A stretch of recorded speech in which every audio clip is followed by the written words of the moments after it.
Hello friends, कैसे हैं आप सब। उम्मीद करती हूँ सभी बहुत अच्छे होंगे। आज मैं आपको जो स्टोरी सुनाने वाली हूँ उसका नाम है तड़पती रूह। किसी गांव में एक पठान और उसका हंसता खेलता परिवार रहा करता था। भेड़ बकरियां चराकर अपना और अपने परिवार का गुजारा जैसे तैसे कर लेता था, मगर उसका मुख्य व्यवसाय खेती था। इसके लिए समय पे बुआई करना और खाद बीज डालना ज़रूरी है, और इससे भी ज़्यादा महत्वपूर्ण बात बारिश का सही मात्रा में होना भी। कम और अधिक वर्षा दोनों ही फसलें बर्बाद कर देती हैं। 2-3 सालों तक उसको कम और उससे भी कम आमदनी हुई। इस कारण वो समय बुआई भी नहीं कर सका। उसकी किस्मत ने उसको धोखा दिया। जिस साल उसने बुआई नहीं की उस साल अच्छी बारिश हुई। अब गुजारे के लिए ज़मींदार से ब्याज लिया तो उसे चुकाने के लिए काम की तलाश में बाहर जाना पड़ा। पीछे से ज़मींदार ने उसकी पत्नी और एक बेटी को पैसे के लिए परेशान करना शुरू कर दिया। हद तो तब हो गई जब उसने पैसों की खातिर उसकी झोपड़ी में आग लगवा दी। इसी बीच पठान की बेटी ने ज़मींदार और उसके बेटे को वहाँ से भागते हुए देख लिया। दुर्भाग्य से उसकी पत्नी और बेटी दोनों उस आग से बच नहीं पाए। इधर पठान आया तो अब यहाँ उसके लिए कुछ नहीं बचा था। उसने हादसे का कारण जानने की कोशिश भी की, पर कुछ भी पता नहीं चल सका। पठान की हालत पागलों जैसी हो गई और वो जंगलों और पहाड़ों में भटकता रहा। एक दिन तंग आकर उसने आत्मदाह करने की सोच ली और दरिया के पास चला गया और अल्लाह की आखिरी इबादत में जुट गया। जैसे ही इबादत खत्म हुई तभी वहाँ से एक फ़कीर बाबा अल्लाहू अल्लाहू करते हुए जा रहे थे। वो उस पठान के पास आए और बोले, बेटा मैं जानता हूँ किस्मत ने तुम्हारे साथ बड़ा बेरहम मजाक किया है, लेकिन बेटा कुदरत के आगे किसकी चली है। बेटा तुम जो करने जा रहे हो वो अल्लाह की नज़रों में गुनाह है। पठान बोला, बाबा मैं जीकर भी क्या करूं, मेरी ज़िंदगी में अब कुछ नहीं बचा। तभी बाबा बोले, जो हो गया उसे बदलना संभव नहीं है, लेकिन मैं तुम्हें एक बात बताना चाहता हूँ। अल्लाह के रहमो करम से तुम्हारी बेटी का सरजमी पर फिर से वजूद हुआ है, लेकिन बेटा उसकी रूह को अभी तक शांति नहीं मिली है। वो तड़प रही है। तुम्हें उसे तलाशना होगा, क्योंकि जब तक वो तुमसे नहीं मिलेगी तब तक उसकी रूह बेचैन रहेगी। उसके जहन में कुछ राज दबे हैं जो वो तुम्हें बताना चाहती है।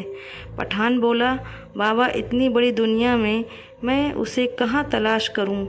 आप ही कोई रास्ता दिखाएं। बाबा बोले, बेटा ज़्यादा तो नहीं, पर मैं तुम्हें उसकी झलक ज़रूर बता सकता हूँ। बेटा तुम उसे किसी तालीम घर के आसपास मिलोगे, लेकिन बेटा एक बात का ध्यान रखना, तुम उसे इतनी आसानी से नहीं मिल पाओगे, क्योंकि उसने अल्लाह के रहमो करम से बहुत अमीर घराने में जन्म लिया है। ये कहते हुए फ़कीर बाबा आगे बढ़ गए। अब पठान के दिन बीतते गए। तलाश करते करते 10 साल बीत गए। अब तो फ़कीर बाबा की बातें भी उसकी जहन में धुंधली हो रही थी। अचानक एक दिन पठान एक बगीचे में आराम कर रहा था। तभी कहीं आसपास की स्कूल में छुट्टी की घंटी बजी। तभी पठान की नज़र एक 11 साल की बच्ची पर पड़ी जो हूबहू उसकी बेटी से मिलती थी। अब पठान को बाबा की कही हुई सारी बातें ताज़ा होने लगीं। फिर थोड़ी देर में उस बच्चे के माता पिता उसको लेने आ गए और वो उनके साथ कार में चली गई। पठान रोज़ उस बच्ची को झाड़ियों के पीछे से देखता और उसमें अपने बच्ची को खोजने की कोशिश करता। एक दिन उस बच्ची की माँ ने पठान को देख लिया और वो पठान पर ध्यान देने लगी। उसे लगने लगा कि पठान उसकी बच्ची को बड़ा अजीब नज़रों से देख रहा था। वो बच्ची को लेकर चिंतित होने लगी। एक दिन उस बच्ची की माँ को आने में थोड़ी देर हो गई तो पठान ने उस बच्ची को पास बुलाया और स्नेह से उसके सिर पर हाथ फेरा और कुछ चीज़ें खाने के लिए दी। बच्ची खुश हो गई। उसकी हंसी में पठान ने अपनी बच्ची को देख लिया था। अब वो वहाँ से चला गया। जब उसकी माँ आई तो उसने इस खाने की चीज़ के बारे में पूछा तो बच्ची ने एक अंकल ने दी बताया। तो उसकी माँ ने हिदायत दी कि अनजान लोगों से कोई चीज़ नहीं लेते। तो बच्ची ने कहा, पता नहीं माँ, पर मुझे वो अनजाने बिल्कुल नहीं लगे। तो माँ ने डांटते हुए बच्ची को चुप करा दिया। एक दिन उस बच्ची के माता पिता को आने में बहुत ज़्यादा देर हो गई तो पठान ने उस बच्ची को घर पहुंचा दिया। इधर उसके माता पिता उसको वहां ना पाकर परेशान होने लगे और घर आने पर नौकर से पता चला कि कोई उसे घर पहुंचा गया है। अब पठान उस बच्ची के बंगले के आसपास उसे छुप छुप के निहारा करता। बच्ची भी उसे एकटक देखा करती। कई बार पठान ने उसके माता पिता से उसे मिलने की इंतज़ा भी की, पर वो नहीं माने और उसे वहाँ से चले जाने के लिए कहते। अब रात को बच्ची नींदों में अब्बू अब्बू कहकर चौंक कर उठ जाती थी। उसकी माँ और पिता ये देखकर परेशान होने लगे कि ये किसको नींद में याद करती है। तभी उस बच्ची की माँ ने पठान को बंगले के आसपास देख लिया तो उसकी इस हिमाकत पर उसने उसकी शिकायत अपने पति से कर दी। उसके पति ने पुलिस में रिपोर्ट कर दिया और पुलिस ने उसे चेतावनी देकर छोड़ दिया। उनकी परेशानी को देखकर उन दंपति के एक करीबी मित्र ने उन्हें बच्ची को हिप्नोटिज्म के जरिए इलाज का सुझाव दिया। उन लोगों ने डॉक्टर से मिलने का समय लिया। डॉक्टर ने बच्ची को हिप्नोटिज्म किया और उसकी जांच की। फिर उन्होंने उसके माता पिता से कहा कि बच्ची के अवचेतन में कुछ बातें दबी हुई हैं जिसका बाहर आना ज़रूरी है, नहीं तो ये स्थिति और बिगड़ सकती है।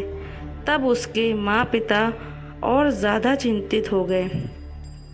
अब बच्ची रातों को अब्बू अब्बू कहकर चौंक उठती थी और अचानक एक दिन जब उसकी माँ घर में खाना पका रही थी तभी वो बच्ची आग को देखकर ज़ोर ज़ोर से चीखने और चिल्लाने लगी और पूरे घर में इधर उधर भागने लगी और कहने लगी, अब्बू बचाओ, अब्बू बचाओ। कई बार ऐसा हुआ जब बच्ची पठान को देखकर उसके पास जाने की जिद करती। उसके ये दौरे भी पठान को देखते ही रुक जाते थे। तभी उन्होंने थक हार कर पठान को बुलाने की सोची। उसके आते ही बच्ची उससे लिपट गई। उसके माँ पिता ये देखकर हैरत में पड़ गए।